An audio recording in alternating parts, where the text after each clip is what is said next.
Hello everyone, welcome to my channel. Today I'm going to be sculpting Peeves the Poltergeist. The reason I'm sculpting him is because he's one of my favorite characters from the books, but he never got his appearance in the movies.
To figure out what I wanted him to look like, I did a little bit of research, first by checking his description in the books, where he is described as a little man with slanted orange eyes, loud outlandish clothing, a bell-covered hat, an orange bow tie, and black hair. After this, I decided to research him a bit more on the internet and discovered some interesting things about him and his backstory.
I always thought Peeves was like a ghost, intangible because he's able to float through walls, but he's actually solid and able to interact with the world around him, something ghosts can't do.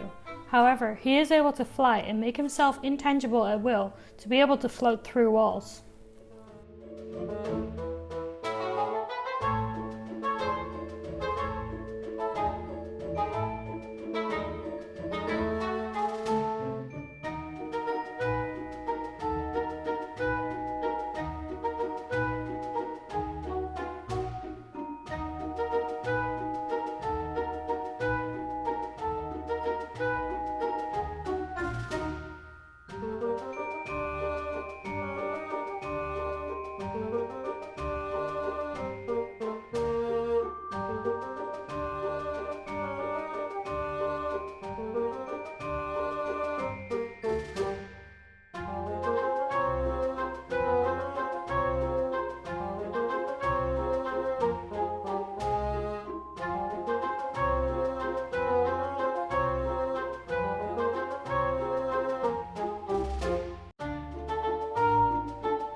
So if he isn't a ghost, what is he and where did he come from? According to the Harry Potter wiki, Peeves has been at Hogwarts since the very beginning. He came into existence with the founding of an institution that involved a large number of children, and they guess that he's a tangible manifestation of the children's mischief. While it is only a guess, I think it makes sense. For example, in the Chamber of Secrets, after it is discovered that Harry is a Parselmouth, the whole school suspects him of being Slytherin's heir. Peeves becomes particularly nasty towards Harry. This happens again in the Goblet of Fire when he was entered in the Triwizard Cup, and again in Order of the Phoenix when the students think he's lying about Voldemort coming back to life. So if Peeves is a manifestation of the students' mischief, it would make sense that his behavior is affected by the students' collective emotions. This also explains why Peeves goes after Mr. Filch and Professor Umbridge so much.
With him being attuned to the students' emotions, I also think his behavior reflects the students' collective respect. Albus Dumbledore is respected by the majority of students. It makes sense, therefore, that Peeves respects Dumbledore, and that he fears the Bloody Baron.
This brings me to the pose I've decided to give him. I'm going for the iconic scene where Fred and George Weasley depart Hogwarts, when they give Peeves the order to give Professor Umbridge hell.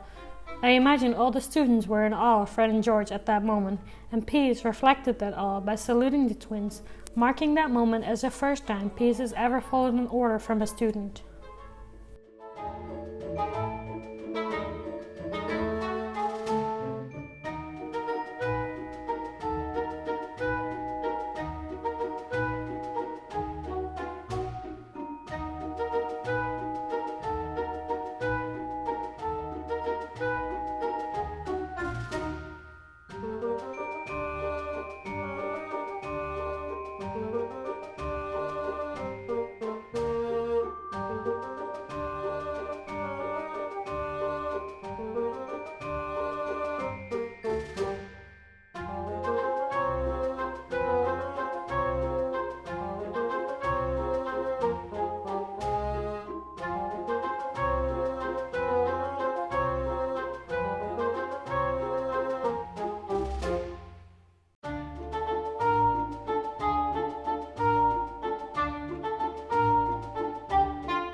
All of this also explains why they've never gotten rid of Peeves, despite it being one of Mr. Filch's greatest desires. He is bound to Hogwarts, and trying to remove him would have disastrous consequences. In fact, the last time it was attempted, the Hogwarts castle had to be evacuated for 3 days, as Peeves had gotten hold of various weapons. The 3-day standoff didn't end until the headmistress agreed to sign a contract giving him additional privileges.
If you enjoyed this video and the story, don't forget to like the video and subscribe to the channel. And if you enjoyed hearing about Peeves' backstory, don't forget to check the links in the description box to read his backstory for yourself.